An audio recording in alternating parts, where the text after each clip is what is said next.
Thanks for tuning in. Today I'm sharing a What's in My Bag travel edition and first impressions of my Hermes Herbag Zip 20. This bag is actually a very recent addition to my collection, and it's actually a bag that I picked up just before I went on my travels to Asia. Let me start with some overall specs of the bag. This is the newest size of the Herbag series at Hermes. It is called the Herbag Zip because there is a zip pocket in the back, and it is in the size 20. So the canvas is in Ecru and Vert, Moyen or something like that. The leather is Noir, so it's black leather, and you can see it has gold hardware. If you haven't seen my little unboxing short video that I did, I will maybe link that above, insert it here, so you can see that video really quickly. But yeah, I think that's pretty much it for specs. That's basically what this bag is like. I actually managed to get this through the website. My husband was basically stalking the website for me. He saw it come online and he immediately purchased it, and it went through. I'll list all of the details of the colors and the materials in the description box down below as well, since I know my pronunciation is not that great. So I call this a What's in My Bag travel edition because I want to share how I use this bag as my travel bag and what all fit in it. So I basically recreated it since I'm back home already. So if I just open up the bag, you'll see inside is pretty much one big compartment because the zipper pocket is on the outside. So inside, it's actually pretty spacious, I would say. I carried around a battery pack because when you're traveling, you rely on your phone a lot more, so I knew I would need to carry this around. I also, of course, carried my trusty travel size fan. This is actually a new version.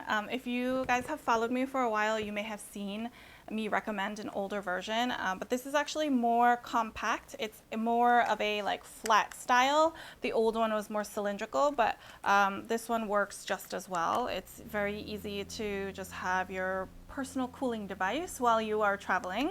And because in Asia it can get pretty hot and humid, you also don't know if the bathrooms will always have paper towels. A lot of times they'll have hand drying stations, and it's just not powerful enough. So I also carry around a little handkerchief.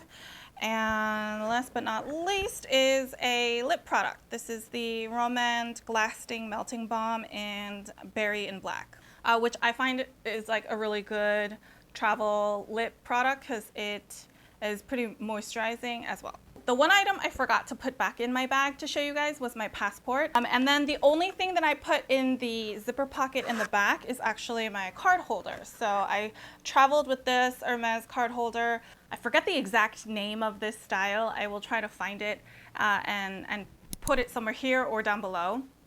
But this is a very thin, compact card holder, so I chose to take this one with me because I knew I'd want to slot it in the back pocket, and this pocket is pretty slim, so I didn't want a card holder that was really bulky. You might be like, wow, that's all you carried when you traveled. This wasn't my main traveling bag, right? It's not the day of travel bag, but it was the bag that I used while I was out and about exploring. And because this was a crossbody bag, it was really easy to just wear throughout the day and have all of my items on the inside. I also traveled with my husband, who graciously offered to wear a larger backpack. So if we did buy things or we needed more space, I was able to put that in his bag. But in terms of the daily essentials, the things that I felt like I needed while I was out and about internationally, I was able to fit all of those things inside this bag. I know because it's a newer style and it's a newer size and it's a smaller size, there's questions around what fits, how much fits. So even though that was all I really carried on a day-to-day basis, I do have a few items that I wanted to show how it fits inside and how much room you have. So I have two more card wallets. These are two different styles, two different bulkiness, I would say. The classic flap style card holder from Chanel, because of how chunky it is, would not fit in the pocket in the back. However, this does easily fit in the main compartment in the front. You can drop it in like that. You can also like put it in vertically and the bag would still close. I hope you can see that. Sometimes because there's this circular piece, you have to be mindful that you can only really use this part of the bag. You can't really go all the way to the top. But yeah, the card holder would fit pretty easily. The flat card holder style, although this one's a little bit chunkier than the Hermes one that I did use on my trip, it does fit in the back pocket. I just want to show you right here. It does slot in. I would say this is probably the biggest card holder I would want to put in the back pocket. It does close pretty easily, and it doesn't, I wouldn't say it like protrudes too much to the point where I wouldn't feel comfortable putting it in there. But I do think this flat card holder style is probably the chunkiest one you can fit in the back zip pocket here. So you might wonder if like car keys would easily fit with all of your daily essentials. So I'm going to repack my bag really quickly with the things I would typically take out with me. So let's use the chunkier wallet for demonstration purposes. Put my battery pack in there just in case I need extra juice. And I can put my fan because we are getting to the warmer months, and that is a necessity for me to go outside. Let me put my lip product and my handkerchief back in there. And then here are my car keys with a pretty chunky, what's the word? Keychain on them, and also my house keys. So all of that fits inside really easily. There we go. So everything fits in pretty easily. And then let me just close the bag. All right, so the bag does close up and everything is still fitting inside. That's probably the maximum that I would need to take out with me on a day-to-day basis while in New York. If I needed to carry more than this, I would probably carry a larger bag like my Goyard Bohem. Just because it's easier to put more things in there. Let me think back to what other questions I got about this bag because I've had a few. Another question I get asked frequently is whether a phone fits in here, and I can only demonstrate with my phone. I think my phone's an iPhone 13 Pro. It's not a Max. And so this is my phone, and it does fit, even with this like chunky case that sticks out at the top, it does fit easily all the way at the bottom. Let me see if I can show you. Can you see? Can we all see? All right. So my 13 fits easily. My 13 Pro fits easily. I do think a Pro Max would fit as well, as long as you didn't have a super chunky case like this. I want to move on to some of my first impressions of this piece. There are some definite pros and cons that stand out in my mind for this bag. I do love the size. It's a great size for every day, kind of your daily essentials. It's not too big and it's not too small, so it's really comfortable to wear. It feels like a really appropriate size for a daily bag. The other thing I love about this is the fact that the body is canvas. Of course, that's the Herbag style, but I think this is my first Hermes like canvas bag for me, so that was a big pro because it's a lot easier to use, I would say. I guess you're just like a little less concerned about scratches or water dropping on it, things like that. So from that standpoint, it's a lot easier. And this leather on the top is a lot thicker than any of the other Hermes leather bags that I have. I can't exactly remember what leather type it is, but I do know it was a brand new type in my collection. So I have like Clemence, I have Togo, I have Madame leather, I have Epsom leather. So I have like a good variety of leathers, but this was the first time I've had one of these, and it's pretty thick. It's very like thick and durable. It's very like scratch resistant. I also appreciate that there is a pocket in the back for your like quick access items.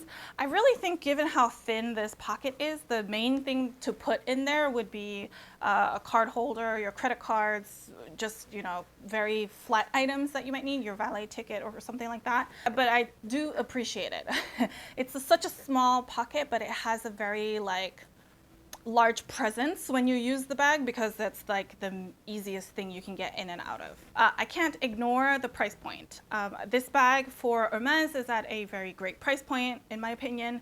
It's pretty much like a full-size bag. It's not like you are getting like a very miniature size bag. It's not like you're getting a little card holder with like a strap attached to it. This is a full-on bag, and so for Hermes, I feel like this is at a really great price. I also personally really like the chunky hardware on here.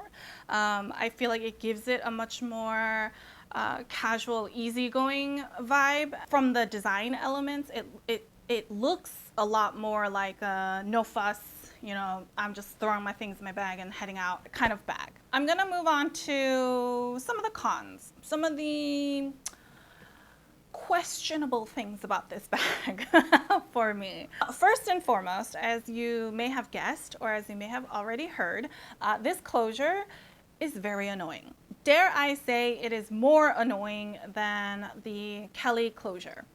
And I know there are people who actually refuse to get the Kelly because they do not like how it closes, and I would argue that this one's worse. It almost always requires two hands. Once you push this piece through the front flap, through the closure, it will not stay there. You have to kind of keep it compressed. Otherwise, it wants to open up again, and when it opens up, you cannot easily then put the flap down. You see, I am doing this in the air, but like you can tell, right? And then I still have to compress this enough to make sure that I can then weave the little threads through and fully close the bag. Until you get used to it, it feels a little extra. You don't always want your bag to be like that nuanced to get in and out of, especially when you first start using a bag. You're like just figuring out like how much you can push it, how far you have to take it. And so at least I tend to be a little more cautious. I tend to be a little bit more careful when I'm starting out. But this bag, I had to like manhandle as soon as I got it. Otherwise, I couldn't close the stupid bag.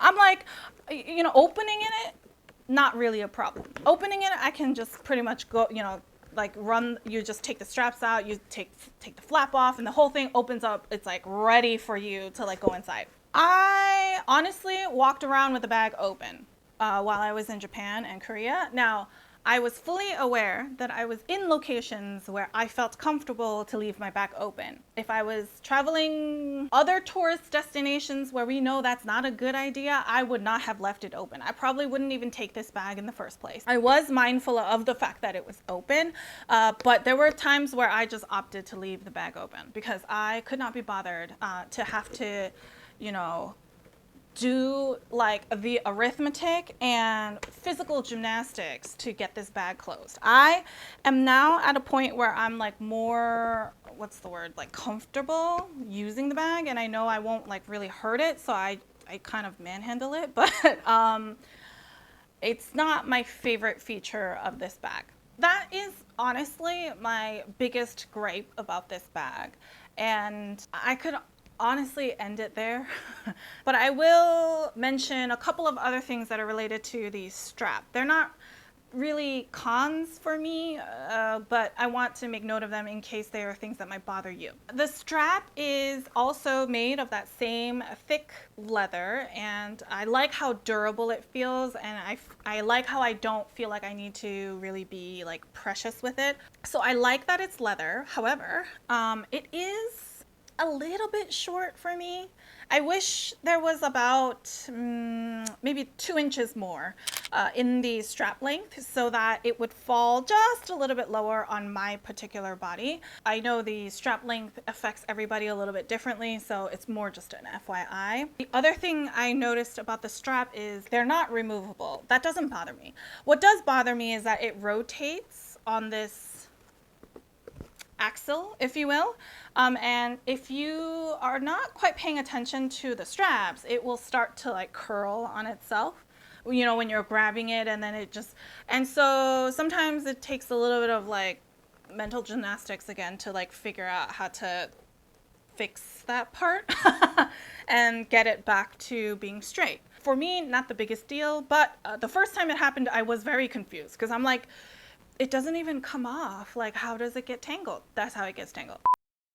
If you have any questions about this style that I haven't answered so far, let me know in the comments down below and I will be sure to answer your question down there. Net, you know, I do really like this bag. If you are interested in it and you are able to get your hands on it at this price point, I think it's a great bag to have in your collection. In this day of a lot of contactless payment options, like I just use my phone for a lot of things, like it's not as much as I think it would be. Like the annoyance does come up like from time to time. For me, it's not so black and white of like, oh, because it's so difficult to close, I really don't like the bag and I don't think it's helpful, because I don't always need the items that are inside my bag all the time. If you have this bag already and you like it, or you have a different opinion, also let me know your thoughts about it in the comment section down below. Thanks so much for tuning in, and I will see you in the next one.